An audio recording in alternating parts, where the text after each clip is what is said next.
گے نہیں، اور اگر جہاد ہے تو جہاد کی تعریف کریں۔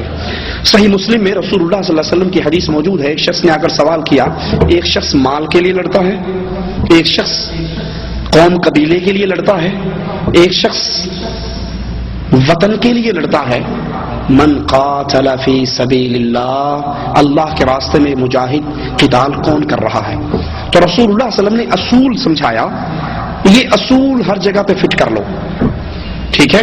آپ نے فرمایا من قاتل لتکون کلمۃ اللہ ہی العلیا فہو فی سبیل اللہ، جو اس لیے لڑائی لڑے، جو اس لیے جنگ کرے کہ اللہ کی توحید، لتکون کلمۃ اللہ، اللہ کا کلمہ، اللہ کی توحید، لا الہ الا اللہ کی حکومت غالب آئے، فہو فی سبیل اللہ، یہ اللہ کے راستے کا مجاہد ہے۔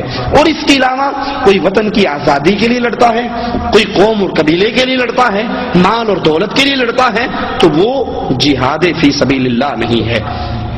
کشمیر کی جنگ کے تین مقصد ہیں، تین نظریوں کے لوگ کشمیر کے اندر لڑ رہے ہیں۔ ایک لبریشن فرنٹ والے جو مقامی کشمیری ہیں، ان کا نعرہ ہے کشمیر بنے گا خود مختار۔ میں نے خود ان کے نعرے کئی پہاڑیوں پر پڑھے ہیں، آزاد کشمیر میں سے گزرتے ہوئے کوٹلی سائڈ پر، وطن یا موت، وطن یا قبر، وطن یا کفن، ان کی جنگ کفر کی جنگ ہے، وطنیت کی جنگ ہے، یہ جہاد فی سبیل اللہ نہیں ہے۔ دوسرا گروہ مفتی سعید عبداللہ گروپ، میر وائز گروپ، جو انڈیا کے ساتھ الحاق چاہتے ہیں، جو مقامی اس وقت حکومت ہے وہ انڈیا کے ساتھ الحاق چاہتی ہے، تو انڈیا کے ساتھ الحاق کرنے والے بھی اللہ کی توحید کے لیے نہیں لڑ رہے، وہ بھی وطن پرستی کی جنگ کر رہے ہیں۔ وطنیت کی جنگ ہے، اسلام نہیں ہے۔ کڑوی بات ہے لیکن مجبور ہوں، مسجد میں کھڑا ہوں، ڈنڈی نہیں مار سکتا، جھوٹ نہیں بول سکتا۔ قیامت کے دن آگ کی لگام پہنائی جائے گی اس مولوی کو جو لوگوں کے ماتھوں پہ پڑنے والے بل کو دیکھ کر مسئلہ بدل جاتے ہیں۔ مسجد میں کھڑا ہوں، جھوٹ نہیں بول سکتا، پوچھا گیا ہے تو مجبور ہوں جواب دینے پر۔ جو پاکستان سے لوگ جا کے کشمیر میں لڑ رہے ہیں، جن کو ISI لڑوا رہی ہے، پاکستانی فوج لڑوا رہی ہے، ان کی ٹریننگ پاکستانی فوج کرواتی ہے، ان کے ٹریننگ سینٹر وہ چلاتی ہے، ان کو چندہ وہ دیتی ہے، فنڈنگ وہ دیتی ہے، ان کے رسالے وہ چھپواتی ہے، ان کے خرچے وہ اٹھواتی ہے، بندہ اندر جا کے مر جاتا ہے، 40,000 روپے تنظیم کو پاکستانی فوج دیتی ہے۔ ان کا نظریہ کیا ہے؟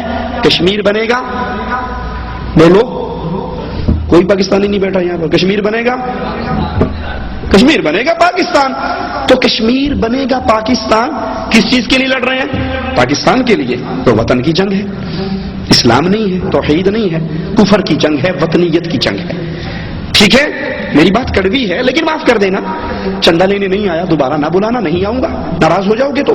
لیکن یاد کر لو، یاد کر لو، ہمارے پاکستان لاہور میں نے دیکھا ہے کئی تنظیموں کے جلسوں کو اشتہار چھپتے ہیں، تکمیل پاکستان، استحکام پاکستان، کہ کشمیر کی جنگ تکمیل پاکستان کی جنگ ہے، کشمیر کی جنگ استحکام پاکستان کی جنگ ہے۔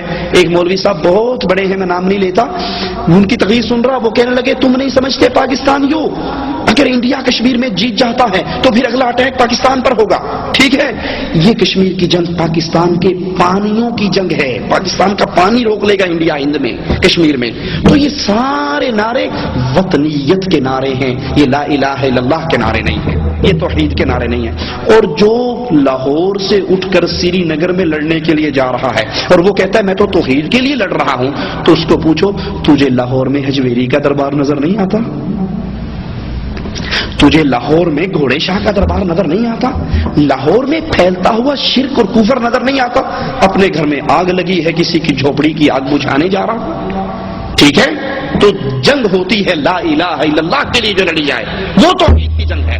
وطنیت کی جنگیں سیاسی جنگیں ہیں، اور اس میں اگر کوئی مارا جاتا ہے وہ اپنے اپنے ایمان اور عقیدے پہ اٹھایا جائے گا، مواحد مرے گا۔ رسول اللہ صلی اللہ علیہ وسلم نے فرمایا من قتل دون عرضه فهو شہید، من قتل دون ماله فهو شہید، جو جان بچاتے ہوئے مارا گیا شہید ہے، جو عزت بچاتے ہوئے مارا گیا وہ شہید ہے، جو مال بچاتے ہوئے مارا گیا وہ شہید ہے۔ اپنے اپنے مواحد مرے گا تو جنتی ہے، مشرک مرے گا تو وہ کشمیر میں مرے، افغانستان میں مرے، عراق میں مرے، جہاں مرضی مر جائے، یا علی مدد کہنے والا مرے گا تو سیدھا جہنم میں۔ غریب نواز کا بندہ مرے گا تو جہنم میں، کشمیر میں لڑنے کی وجہ سے وہ جنتی نہیں ہو سکتا. ٹھیک ہے؟ ایمان توحید پہلے ہے، باقی سارے عقیدے اور معاملات بعد میں ہیں.